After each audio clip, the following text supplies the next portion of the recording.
สบายดีเอฟซีสเนี่ยบายดีโดยวันนี้ก็มาเปิดภาพอยู่กับผู้สาวเนาะทุกคนอ่าขออนุญาตถามแบบชื่อแนวใดซิลินดาสาวลินดา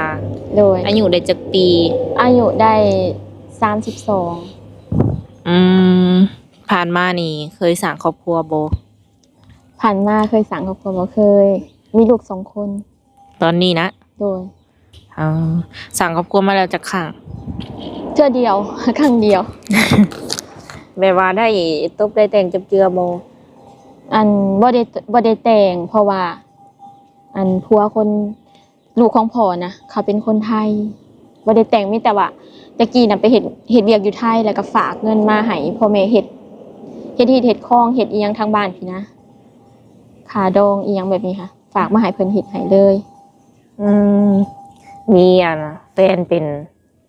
หนุ่มฝั่งไทยแม่น แต่ว่าไทยล้วนนี้ด้วยไทยอีสานคือกันไทยอีสาน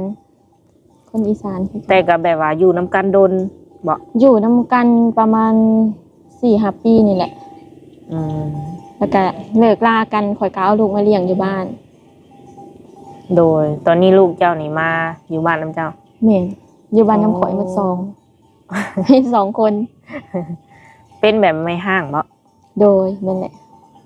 ต่างคนต่างปะบ่เข้าใจกันหรือว่าก็คือแบบทำอิฐก็คือแบบว่าบ่แม่นว่าต่างคนต่างแบบปะกันดอกก็คือปะกันก็แม่นหั่นนะคือข่อยแบบพ่อบ่สบายแล้วข่อยก็เอาลูกมาอยู่บ้านมาเบิ่งพ่อแล้วก็แบบปล่อยปละเวลามันผ่านเนิ่นนานไปหลายปีหั่นนะแล้วก็เลยแบบตัดสินใจแยกทางกันข่อยก็เลยเลี้ยงลูกอยู่พี่แล้วก็ปล่อยให้เพิ่นอยู่พุ่นเลยก็เอาคืนอิสระให้กันว่าสิซะโอ้แม่ว่าความหมายว่าจะมาอยู่โดนเกินไปแล้วเพิ่นเหงาจังซี่บ่แม่นมาอยู่บ้านดนแล้วก็แบบประมาณว่าก็คือแบบว่าเฮาก็บ่อยากแบบผูกมัดเขาไว้ทางนั้นหั่นนะต่างคนต่างแบบเว้าเข้าใจกันแล้วก็คืนอิสระให้กันจะเลิกแบบว่างงๆเนาะ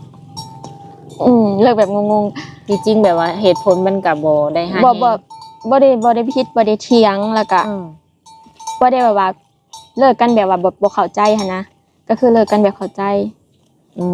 ต่างคนต่างห่างกันออกไปจังซี่นะข่อยก็บ่ได้กลับไปหาลาวแล้วก็คือแบบเฮาก็บอกเราว่าอยากสร้างครอบครัวใหม่มีคนใหม่อีหยังก็คือให้เราตัดสินใจได้เลยแบบนี้หั่นนะเฮาบ่ได้ผูกมัดไว้จังซี่นะเพราะว่ามันดนนานไปแล้วโดยเจ้าเป็นคนบอกเพิ่นเองบ่โดยตอนนั้นแบบคิดยังอยู่รู้สึกแนวใดตอนนั้นนะก็คือแบบว่ามาอยู่บ้านดนแล้วก็เบิ่งพ่อก็ยังบ่เซาตอนเพิ่นยังบ่ทันได้เสียแล้วก็ผ่านไปหลายเดือนจนเป็นปีแล้วก็พ่อก็เว้าแบบครอบครัวก็เว้าหั่นนะว่าบ่อยากให้กลับไปอีกอีหยังแบบนี้หั่นนะกระเทินแบบเอาลูกมาแล้วก็อยากให้เลี้ยงลูกอยู่พี่ก่อนตอนที่ว่ามาเยี่ยมพ่อค่ะคือลูกก็เอามาเบิด2แม่นเอามา2บ่ได้ชวนเพิ่นมาอยู่พี่บ่เคยชวนมาแต่ว่าเพิ่นก็ค่าเวียกเพิ่นมีแต่มาส่งฮอดมุกดาหารแล้วก็กลับตอนที่ว่าเฮาบอกเพิ่นว่าหาเจ้าไปเริ่มต้นชีวิตใหม่กับคนอื่นประมาณนี้โดยเพิ่นโอเคบ่หรือว่าเพิ่นก็มีการแบบว่ายื้อรั้งถามว่าโอเคบ่เพิ่นก็บ่ได้ว่าแนวใดแต่เพิ่นก็มีแต่บอกว่าแล้วแต่ข่อยตัดสินใจแบบคล้ายๆแบบคนเฮาอยู่ใกล้กันหั่นนะมันดนนานไปแล้วแบบนี้นะมันจะกลายเป็นว่าเขากับข่อยก็บ่ฮู้เขาก็สิเข้าใจเขาเป็นผู้ชายหั่นนะเข้าใจบ่เขาก็คือสิแบบเขาก็อยากลิ้นเขาก็อีหยังแบบนี้แหละเขาก็เลยเลือกที่สิอยู่กับลูกอยู่พี่ป้ากันเนาะไปไหมเขาก็เลยเลือกที่สิอยู่พี่กับลูกเลี้ยงลูกแบบว่าตัดสินใจแบบว่าเด็ดเดียวเลยตอนนั้นแม่นแล้วก็บ่ได้กลับหากันอีกเลยบ่เรื่องลูกเรื่องเต้านี่เพิ่นก็ยังยืนยังแลแต่ก่อนลูกยังน้อยนะเพิ่นก็ยืนเพิ่นก็ส่งอยู่จนแบบเพิ่นมีครอบครัวใหม่แล้วก็เลยแบบเพิ่นก็บ่ได้ส่งบ่ได้อันหยังเลยค่อยกับคล้ายๆแบบว่าตัดขาดกันเลยหั่นนะบัดนี้เพิ่นก็ไปสร้างครอบครัวใหม่ของเพิ่นกับครอบครัวใหม่ค่อยก็เลี้ยงลูกของข่อยเองค่อยเลี้ยงลูกเองโดย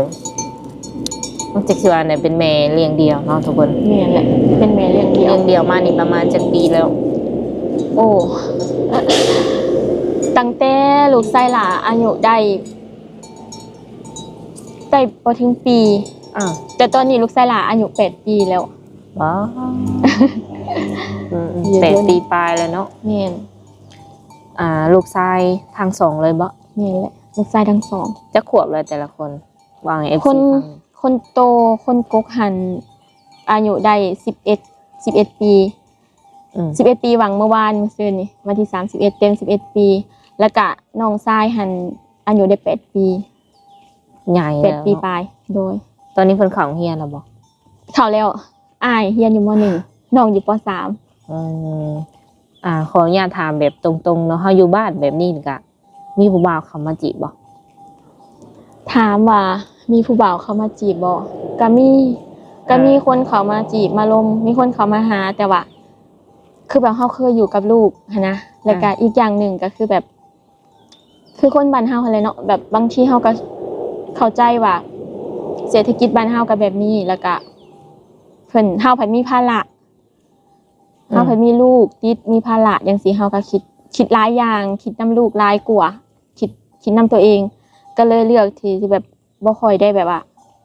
คบหรือลมไผเป็นจริงเป็นจังแบบนี้นะจะมีแต่บางทีเพิ่นเว้านำลมนำเฮาก็ลมนำเล็กๆน้อยๆแต่ว่าบ่ได้ให้ความหวังไผแล้วก็บ่ได้เอาไผเข้ามาแบบนี้โดยเลยมื้อนี้นี่ถือว่าโสดเนาะแม่นแหละ ออกมาเปิดใจแม่นเคยเปิดใจมาก่อนบ่บ่เคยเปิดใจแล้วก็บ่เคยฮู้ อันนี้ก็จนหมู่แนะนำหมู่เว้าว่าคือบ่ลองไปเปิดใจเบิ่งไปถ่ายเบิ่งแบบตามช่องเขาเช้าอันนี้สาวบุญเปียงสาวอีหยังสินะโดยหมู่แนะนำมาก็เลยกล้ากลัวๆได้ดิ ย่านแบบบ่จักบ่เคยเห็นนะบ่เคยถ่ายบ่เคยเห็นหยังแบบนี้ก็เลยย่านแต่ก็ก็เลยว่าลองเบิ่งก็ลองแบบเฮาก็ย่านแบบอีกอย่างหนึ่งก็คือแบบเฮาแบบคือแบบข่อยนี่ข่อยคิดหลายแบบประมาณแบบเฮาเป็นแม่ห้างเฮามีลูกติดอีหยังไว้คั่นนะแบบคนสิเข้ามาก็เขาสิหักสิแพงลูกเฮาบ่เขาสิเบิ่งสิแยงลูกเฮาบ่เขาสิหักแต่เฮาบ่เขาบ่หักลูกเฮาอีหยังนี่หรือว่าก็คิดแบบว่าบางคนเขาเข้ามาเขาก็สิดูแลเฮาได้บ่ครอบครัวเฮาได้บ่จังซี่นะข่อยคิดหลายข่อยก็เลย โดยมีแต่ว่าลองเบิ่งเนาะโดยบางทีเนื้อคู่เฮามาทางนี้ก็มีทางโลกออนไลน์ทางโซเชียลว่าซั่นๆเนาะเป็นครั้งแรกที่ว่าออกมาเปิดใจแม่นครั้งแรกเลยรู้สึกแนวใดก็รู้สึกตื่นเต้นอยู่บ่ตื่นเต้น ตื่นเต้นหลายใช้เวลาจักมื้อจังตัดสินใจแบบว่าเปิดก็เปิดอันนี้บอก3 มื้อ 2-3 มื้อหมู่เว้าหมู่ก็เรียกว่าอันคนอื่นเขาก็หลายคนได้เขาก็เฮ็ดเขาก็เปิดใจหลายคนอยู่อีหยังแบบนี้สิเป็นหยังกับเพียงแต่นั่งสัมภาษณ์เขาก็ถามเขาก็ตอบตามความจริงแบบนี้นะกับมาก็คือเขาร่วมกันนี่แหละหมู่ก็ว่าจังซี่ลองเบิ่งดูหมู่ก็ว่าจังซี่หลายคนก็ได้คู่ได้คิงนำแบบว่าแบบนี้เนาะโดยแลทางเจ้านี่มีสเปคอยู่บ่มักผู้ชายแบบใดสเปคก่อยนะถามว่ามีสเปคบ่ขอกับบ่ถึงกับว่ามีสเปคแต่ว่าคันว่าผู้ชายที่แบบเข้ามาหั่นนะเฮาก็อยากได้คนที่เขาเป็นผู้ใหญ่กว่าเป็นผู้ใหญ่กว่ามีความรับผิดชอบแบบอย่างน้อยเขาก็รับในสิ่งที่เขาเป็นได้จังซี่นะเขาเป็นแม่ห้างเขามีลูกจังซี่นะคนที่เขาแบบจุนเจือเฮาได้จังซี่นะคอยแบ่งเบาภาระเฮาแบบนี้นะเรื่องอายุนี่จำกัดบ่เรื่องอายุถามว่าจำกัดบ่ก็คืออยากได้คนที่อายุหลายกว่าเจ้าของอยู่แล้วแบบเป็นผู้ใหญ่หลายกว่าตัวเองตัวเองนี่32เนาะแม่นแหละเอา32ขึ้นบ่อายุ32ส่วนอันคนที่สิเข้าเพิ่นสิเข้ามาหั่นก็คือแบบหลัก30กว่าขึ้นไปก็ได้ขอให้เพิ่นเป็นผู้ใหญ่มีความคิดเป็นผู้ใหญ่แบบแล้วก็รับได้ในสิ่งที่เฮาเป็นแบบนี้นะโดยผู้บ่าวแบบว่ารุ่นใหญ่50 60อย่างซี่รับได้บ่ได้บ่ได้มีปัญหาได้ค่ะเนี่ยเพิ่นเคยเห็นอยู่ดิเนาะ โดย เคยเห็นผู้บ่าวแบบว่ารุ่นใหญ่50 60อยู่ แม่นเคยเห็น หามได้แท้ๆเนาะทุกคน แม่นเพราะว่าเป็นคนที่มักคนเป็นผู้ใหญ่กว่าอยู่แล้ว คือขออนุญาตถามเกี่ยวกับครอบครัวเฮือนซานเนาะ โดย ปัจจุบันนี้เจ้าอาศัยอยู่กับไผ ข่อยหันอาศัยอยู่นำแม่ยังบ่มีเฮือนยังบ่มีเฮือนซ่านอีหยังเป็นของตัวเอง ยังอยู่กับแม่ โดย อยู่กับแม่แล้วก็ลูก2 คนบ่ แม่น บ่เท่านั้นบ่ อยู่กับแม่แล้วก็มีน้องอยู่นำแล้วก็มีลูกชายข่อย2 คน ลูกชาย2 คนกับน้องนี่ผู้หญิงบ่คือผู้ชาย น้องหันผู้ชายแต่ว่าเขาเป็นทหารแต่ว่าเขาก็สิแบบไปมาๆหั่นนะแล้วก็มีน้องชายอีกคนหนึ่งเพิ่นเอาเมียแล้วก็มาอยู่นำกันอยู่หั่นแหละ สรุปแล้วนี่มีจักคน ในเฮือนนะ โดยไอ้น้อง มีหลายคน ไอ้น้องก็มีหลายคน มีหลายเพิ่นว่า โดยแต่ว่าบางคนเขาก็แต่งงานแล้วก็แยกออกไป แยกเฮือนออกไป โดย สาวลินดานี่เป็นลูกคนที่เท่าไหร่ เป็นลูกคนที่คือถ้าสมมุติว่าเฮาเปิดใจเนาะแล้วเฮาเจอคนที่ว่าเพิ่นรับเฮาได้ แล้วก็เฮาก็มักเพิ่นประมาณนี้นะ 2โดย เพิ่นสามารถมาแต่งมาขอเอาไปอยู่นำได้บ่หรือว่าต้องมาอยู่พี่ ไปอยู่นำอยู่พุ่นบ่ แม่น อันนี้กับต้องเบิ่งก่อนว่าคนที่เพิ่นเข้ามานะแบบเฮาต้องร่วมกันคุยกันก่อนว่าเรื่องที่แบบว่าถึงขั้นแบบว่าแต่งงานข่อยสิไปอยู่กับเพิ่นหรือว่าเพิ่นสิมาอยู่นำข่อยอันนี้มันก็ต้องร่วมกันทั้ง2คนเข้าใจกันส่วนว่าไปได้บ่เขาก็ไปได้ไปอยู่พุ่นเขาก็ไปนำได้แต่ว่าจังได๋ก็แบบว่าคนเฮาต้องได้ร่วมกันก่อนเนาะต้องได้เว้าต้องได้ตกลงกันก่อนจังซี่นะในใจคิดว่าอยากคุยผู้บ่าวทางใดซะไทยลาวหรือว่าอยู่ต่างประเทศกับแล้วแต่บ่ได้ระบุว่าสิทางใดเบิ่งค่ะคือมีสิทธิ์แบบว่าเท่าเทียมกัน โดยแถวบ่าวลาวแถวบ้านแถวเมืองนี่ก็มักอยู่คันว่าเพิ่นรับเฮาได้หยังสิบ่ คันคือข่อยบอกแล้วคันว่าเพิ่นทำเฮาได้แล้วก็เพิ่นรับผิดชอบเพราะว่าในครอบครัวเฮาได้ลูกเต้าเฮาได้แม่นเพราะว่าเฮามีภาระดิมีลูกมีอีหยังแบบนี้นะมันบ่คือคนโสดได้เนาะโดยตัวคนเดียวค่ะเนาะคันคนโสดก็คือเพิ่นนี่มีลูกแล้วก็แม่บ่ที่ต้องดูแลแม่นมีแม่พ่อน่ะเสียแล้วพ่อเสียแล้วก็มีแต่แม่อยู่กับแม่เพิ่นอายุเท่าไหร่แม่อายุ67แต่ว่าเพิ่นก็ยังแข็งแรงบ่ไปมาได้โดยเพิ่นก็ยังแข็งแรงยังแบบใช้ชีวิตประจำวันได้ปกติอยู่ลูกๆก็อยากใช้แบบว่าเวลาอยู่กับแม่ก่อนช่วงนี้บ่คือพ่อเพิ่นนี่ก็เสียไปแล้วเนาะยังเหลือแต่แม่เสียแล้วเสาหลักของครอบครัวเรื่องการเงินกันอีหยังในเฮือนในซานใส่จ่ายเนาะโดยไผเป็นคนดูแลข่อยเจ้าเฮ็ดเวียกหยังปัจจุบันข่อยขายเครื่องขายเลขเป็นแม่เลขนำแล้วก็เลยแบบเป็นเสาหลักของครอบครัวเพราะว่าพ่อก็บ่มีอยู่กับแม่แล้วก็เลี้ยงลูกตัวเองนำจังซี่นะค่าใช้จ่ายในเฮือนกินอยู่อีหยังทุกอย่างสินะก็ขึ้นอยู่กับข่อยขายเลขขายหวยอะไรเนาะทุกคนโดยแม่แหละคือเป็นทางแม่แล้วก็เป็นทางคนขายข่อยบ่แม่นหมายถึงว่าการงานเฮานี่นะเป็นทางแม่เลขแล้วก็เป็นทางข่อยน่ะขายเครื่องนำแล้วก็ข่อยขายเลขนำแต่ว่าขายเลขน่ะข่อยส่งเพิ่นข่อยบ่ได้รับเอาเองขายเครื่องนี่เปิดห้านเลยบ่ส่วนหลายข่อยก็ขายเป็นพวกกับข้าวกับน้ำแบบสินะเฮาขายแบบว่าแถวบ้านนี่บ่โดยแม่นแหละมันได้ขายอยู่บ่ถามว่าได้ขายบ่กับบางครั้งก็ขายได้บางครั้งก็ขายบ่ได้แล้วแต่ช่วงคันช่วงยามหน้ายามอีหยังแบบนี้มันก็ในบ้านมันก็บ่ค่อยมีคนดอกคือเปิดห้านขายกับข้าวเลยเบื่อไปเลาะไปเลาะโดยเลาะดุเนาะทุกคนเลยคือแบบว่าต้องดิ้นรนบ่แม่นก็ต้องดิ้นรนต้องหาเพราะว่าเฮาเป็นเสาหลักของเฮือนแล้วก็เฮามีภาระดิเราก็ต้องหา อาชีพแบบว่าแม่ค้าเนาะทุกคนขายเครื่องขายหวย แม่น กะแบบว่าได้กำไรหลายอยู่บ่ กำไรก็ถามว่าได้หลายบ่ก็พอได้กินได้ใช้ พอได้กินได้ใช้ได้จุนเจือครอบครัว อ่า บ่ถึงกับว่าได้หลายหรือว่าได้เก็บได้โฮมอีหยังเป็นก่อนเป็นกำดอก คันว่าเก็บแล้วบ่มีบ่สิบ่ โดย ส่วนหน่อย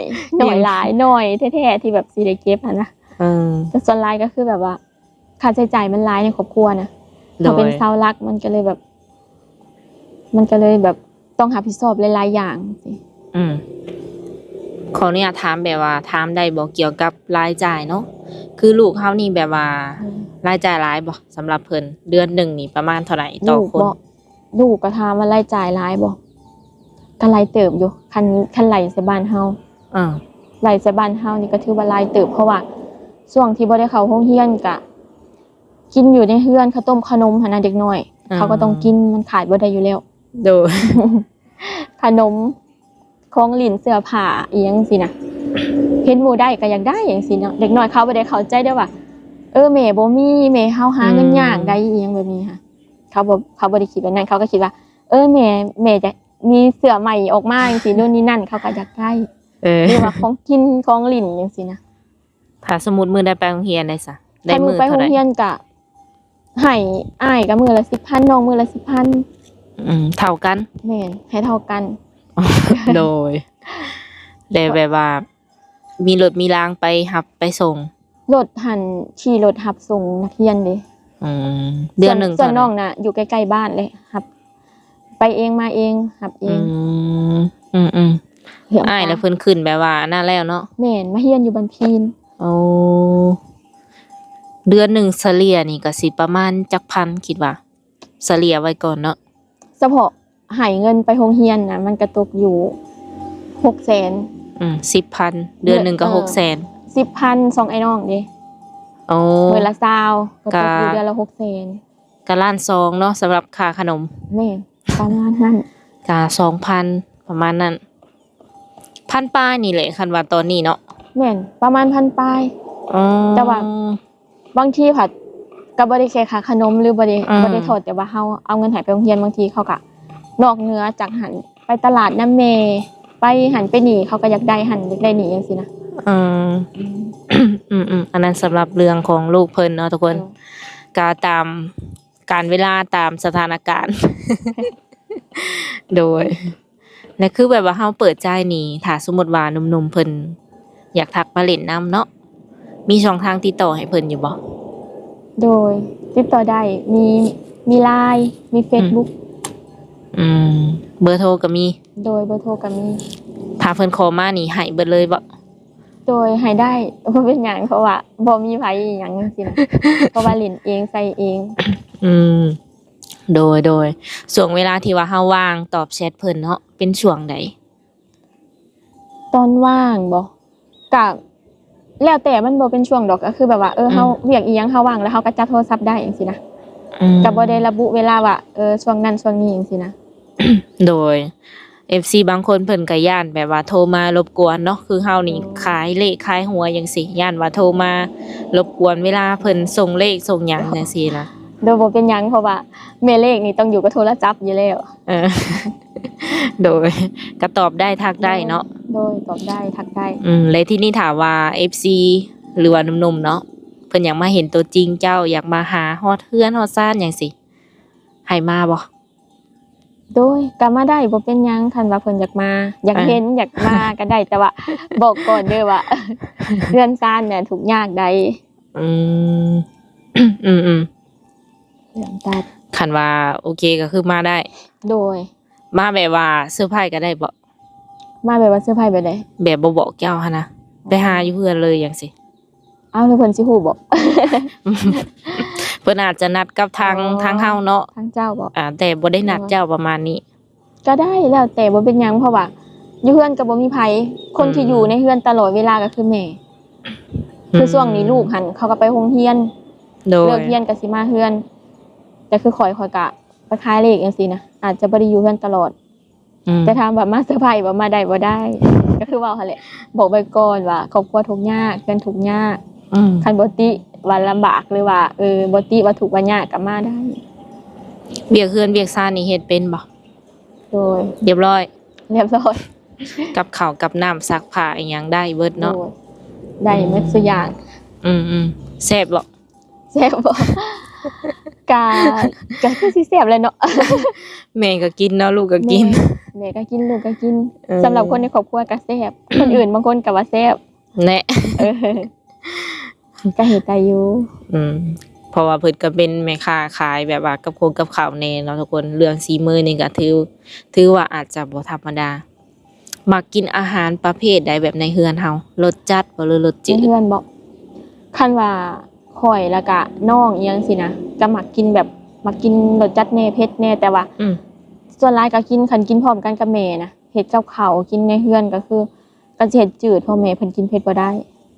ก็สิเฮ็ดจืดลงก็ปรับไปตามสถานการณ์คือเจ้ากินได้เบิดเนาะจืดก็ได้จืดก็ได้เผ็ดก็ได้แต่คันว่าแม่เพิ่นบ่กินน้ำเพิ่นมีเนี่ยเพิ่นมีของกินเพิ่นแล้วจังซี่นะอย่างแบบตำบักหุ่งจังซี่เพิ่นบ่กินน้ำจังซี่นะสุข่อยตำกันเองก็สิตำเผ็ดรสจัดอีหยังแบบนี้นะโดยขออนุญาตถามเจ้าน้ำหนักเท่าไหร่ข่อยบอกน้ำหนักประมาณ46 47นี่แหละสูง158โดยสำหรับหนุ่มๆที่ว่าอยากฮู้ประมาณนี้เนาะทุกคนก็ถามให้อะไรคือเฮานี่มีโรคประจำตัวบ่มีแข็งแรงปกติโดยมื้อหน้ามื้อในคันว่าสร้างครอบครัวนี่คิดที่จะแบบว่าเอาลูกอยู่บ่หรือว่าพอแล้วอันนี้ก็ต้องเบิ่งตามสถานการณ์ถ้าเกิดว่าคันว่าอันสถานะเฮาแบบว่ามีเป็นครอบเป็นครัวแล้วหรือว่าการเป็นอยู่เฮาพอเพียงหั่นนะก็อาจจะมีได้คันว่าผัวอยากมีเนาะแต่ถ้าเกิดว่าเฮายังบ่พอบ่เพียงบ่อีหยังสินะกันยังบ่คิดแล้วก็อีกอย่างนึงตอนนี้ก็ยังบ่คิดดอกเพราะว่าตัวเองยังบ่มีหากแต่ว่ามีได้เนาะคันว่าอยากมีนี่ก็แม่คือแบบว่าสามีอยากมีนี่ทางเพิ่นนี่ก็มีได้สุขภาพร่างกายถือว่ายังโอเคยังมีลูกเพิ่มได้ว่าซั่นซะแล้วเรื่องลูกเต้าเฮาเพิ่นรับได้บ่ถ้าว่าเฮาจะมีแบบว่าครอบครัวใหม่ลูกบ่ลูกเต้าเพิ่นก็บ่ได้มีปัญหาคือลูกนะข่อยเป็นคนเลี้ยงเองเนาะเขาใหญ่กับแม่อยู่แล้วแบบเขากับเวลาแม่เว้าแม่อธิบายหยังจังซี่นะเขาก็เข้าใจลูกนะเขาบ่ได้ยากแต่ว่าที่ผ่านๆมาก็คันว่าคนในบ้านหรือว่าคนใกล้กันที่เขารู้จักนะเขาเคยเห็นมาหยอกมาแซวจังซี่นะเขาก็สิแบบว่าเขาก็สิมาเว้านะเด็กน้อยเขาใหญ่แล้วเขาก็ถูกแม่แบบผู้นั้นหันหยอกเจ้าผู้นี้นะมักเจ้านะค่อยว่าบ่เอาเนาะจักลาเป็นไปได้นั่นนี่นะเด็กน้อยเขาก็เบิ่งออกนะคันว่าคนแถวใกล้ๆกันนะเฮาอยู่นำกันแบบนี้ดีกว่าเนาะอีหยังแบบนี้นะโอ้เป็นว้าวอีกนะแต่บ่ถึงขั้นว่าสิห่วงแต่บ่ถึงขั้นว่าสิห่วงจนถึงขั้นว่าเจ้าบ่ต้องมีผัวเด้อเจ้าบ่ต้องมีผู้บ่าวเด้อก็บ่โดยแต่ว่าเพิ่นก็มีแบบสแกนให้อยู่ระวังค่ะแม่นคันคนบ้านเดียวกันคนแถวใกล้ๆนะแบบเขาก็เห็นเขาก็ฮู้หั่นนะก็ผู้ใดเป็นแบบใดจังซี่นะโดยคือเฮานี่เป็นเสาหลักกับแบบมีเวลาไปหลินไปเที่ยวอยู่บ่เวลาไปหลินไปเที่ยวบ่ค่อยมีเมื่อก่อนที่เป็นสาวนี่มักไปหลินไปเที่ยวอยู่บ่เมื่อก่อนที่เป็นสาวบ่ก็ไปเที่ยวไปกินแบบไปซุมแซวน้ำหมูเล็กๆน้อยๆซื่อๆแต่ว่าสิให้ไปเป็นหลักเป็นแหล่งอะไรแบบไปตลอดจังซี่ก็บ่มีดอกเพราะว่าใหญ่มากอะหาเงินแล้วก็มาสร้างครอบครัวก็มีลูกเลี้ยงลูกแล้วจังซี่นะแสดงว่ากลางคืนนี่บ่ได้ไปบ่กลางคืนกับช่วงนี้นี่บ่โดยบ่ได้ไปไสอยู่บ้านคันไปกับตลาดนั่นแหละไปซื้อของอยู่ของกินไปปาร์ตี้กลางค่ำกลางคืนนี่แล้วเนาะบ่ปาร์ตี้บ่ไปดอกแต่ว่าโดนๆคันว่าหมู่นัดก็สิไปนั่งกินกันห้านธรรมดาแบบนั่งกินข้าวนั่งกินอีหยังแบบนี้นะซุ่มกันเว้าพื้นเว้าแผนกันแล้วก็แยกย้ายกันกลับเขาแบบปาร์ตี้นะบ่เคยโดยส่วนเจ้าเองนี่มักอยู่บ่ผู้ชายไปหลินไปเที่ยวเดี๋ยวถ้าถามว่ามักบ่อันนี้ยอมเด้อตัดเลยบ่มัก เอออืมคันว่าคันว่าเด็กน้อยเนาะหรือว่าอายุเขายังน้อยกว่า อันนี้แหละเหตุผลที่บ่มักคนที่อายุยังน้อยกว่า โดย เพราะว่าบางทีเขายังอยากลิ้นอยากกินอยากเที่ยวไปสินะก็เลยถึงบอกว่ามักคนที่เขาเป็นผู้ใหญ่คนที่อายุหลายก่อน หากโดนๆแบบว่าไปเถื่อนี่อนุญาตอยู่บ่แหละ ก็ได้บ่เป็นหยัง บ่ถึงขั้นว่าจะให้เลิกเลยแม่นบ่ แม่น แต่บ่ให้ไปดุบ่ให้ไปทุกมื้อ จากคนเฮาน่ะมีหมู่มีพวกน่ะเวลากินซุ่มแซวอีหยังสินะก็ไปได้ บ่ถึงกับว่าสิบ่ให้แบบเข้าสังคมเลยก็บ่แม่นดอก โดยมักอยู่บ่ผู้ชายมีหนวดมีเครา ชายมีหนวดมีเขา ก็บ่เป็นหยังก็ธรรมดา สูบยาได้บ่ สูบยาบ่ก็ บุหรี่ธรรมดา ก็ได้แบบก็แล้วแต่เนาะอันนี้มันก็เป็นของหมักส่วนหลายผู้ชายเขาสูบยา แต่คันบ่สูบก็ดีก็แล้วแต่